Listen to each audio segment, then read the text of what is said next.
Saúde, família e criminal foram as áreas que apresentaram maior demanda judicial durante o mutirão da Defensoria Pública do Estado realizado nesta segunda-feira em Cuiabá. O evento marcou o Dia do Servidor Público. Para saber um pouco mais do trabalho desenvolvido por esta instituição, que presta assistência jurídica integral e gratuita às pessoas que não podem pagar pelos serviços de um advogado, eu converso agora ao vivo com o Defensor Público Geral de Mato Grosso, Djalma Sabo Mendes Júnior. Bom dia, obrigado pela presença aqui com a gente. Bom dia, Antônio Carlos.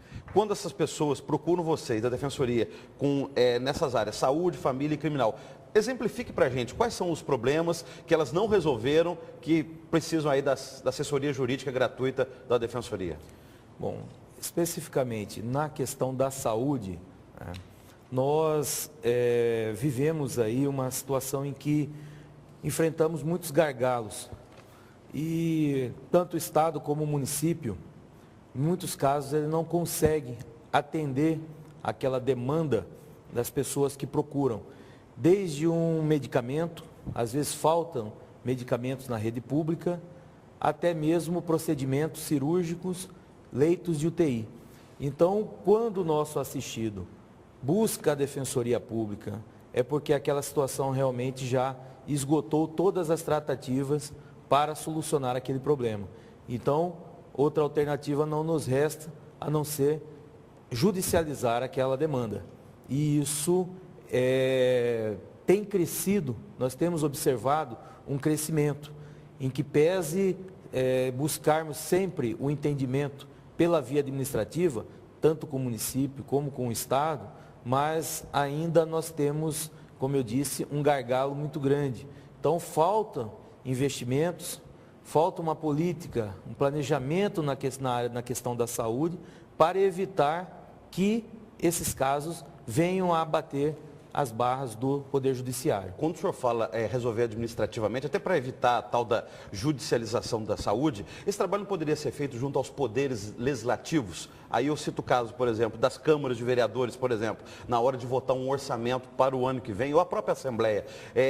Vocês da Defensoria dizem, olha, está faltando dinheiro para comprar medicamento de alto custo, está faltando dinheiro para UTI, para internar as pessoas, porque aí não dependeria só do Executivo, mas na discussão do orçamento, da peça orçamentária, lá no Poder Legislativo, a Defensoria falava, olha, eu não vou judicializar essas situações, mas vocês também votem um orçamento aí para o Executivo ter dinheiro no ano que vem para atender essa demanda social. Sim, você tocou realmente num ponto muito importante, que seria amplificar esse debate, né, levando para os poderes legislativos, seja municipal, seja estadual. Agora, em muitos casos, o que nós observamos, Antônio, é que essas demandas, né, muitas ocorrem por uma falta de um simples planejamento, por exemplo, na questão do medicamento. Recentemente nós tivemos casos de medicamentos que foram jogados fora por terem ultrapassado o seu prazo de validade. Ou seja, será que não existe um levantamento das necessidades ou os medicamentos que saem pela rede pública para que haja, então, uma renovação do seu estoque e, dentro daquele cálculo daquela demanda, fazer, né, as aquisições de modo que não falte lá na ponta. Então, nós, a nosso ver, diante de todas essas ações que nós estamos dia a dia ingressando, nós concluímos que falta realmente apenas uma organização. De repente, a questão nem é orçamentária, mas apenas de planejar e, a partir de um levantamento da demanda da população, então você prevê, seja a questão da construção de leitos de UTI, seja a previsão de inserção de procedimentos cirúrgicos e aquisição de medicamentos. Então, nós pensamos que as duas situações, o orçamento precisa também ser melhor discutido, mas também um melhor planejamento. Isso nós sentimos porque dia a dia nós estamos em contato, seja com a saúde municipal, seja na esfera estadual. Na área criminal, quais são as principais demandas da sociedade? Bom, a Defensoria Pública ela tem um leque de atuação.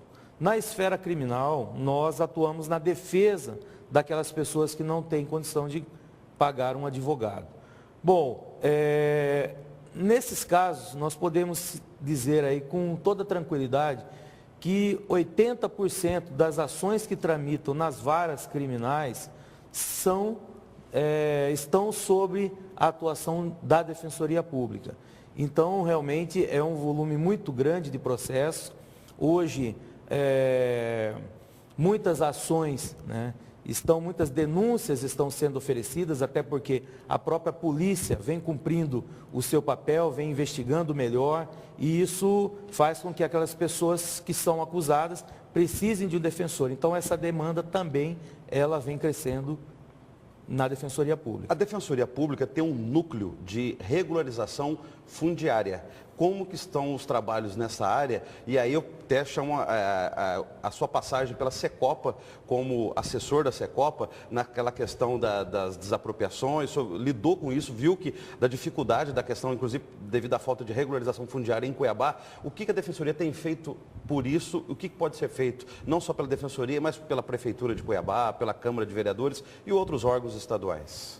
Bom, Antônio Carlos, na questão da desapropriação das obras da Copa, nós deparamos com duas situações. Umas, aqueles que eram proprietários dos imóveis e esses que seriam atingidos iriam passar por um processo de desapropriação, mas também deparamos com muitas situações de ocupação irregular de imóveis.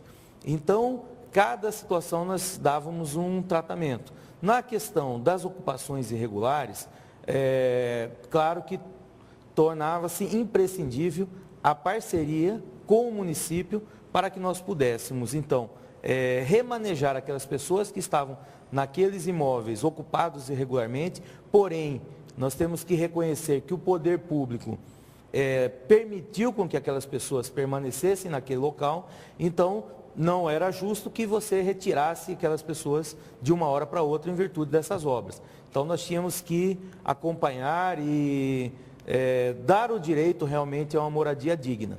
Então, isso foi feito e acredito que agora a Secopa ainda continua com esse trabalho junto ao município de Cuiabá e município de Várzea Grande. Na questão das desapropriações, daqueles imóveis que tinham o seu proprietário, eu diria que em torno de 90% tiveram que ser judicializadas, uma vez que ou o proprietário não concordava com o valor da avaliação, ou ele não tinha aquela documentação hábil, né, para demonstrar realmente a sua propriedade. Então, aí o Estado ingressava com as ações de desapropriação. E a Defensoria Pública, o que ela fez nesses casos?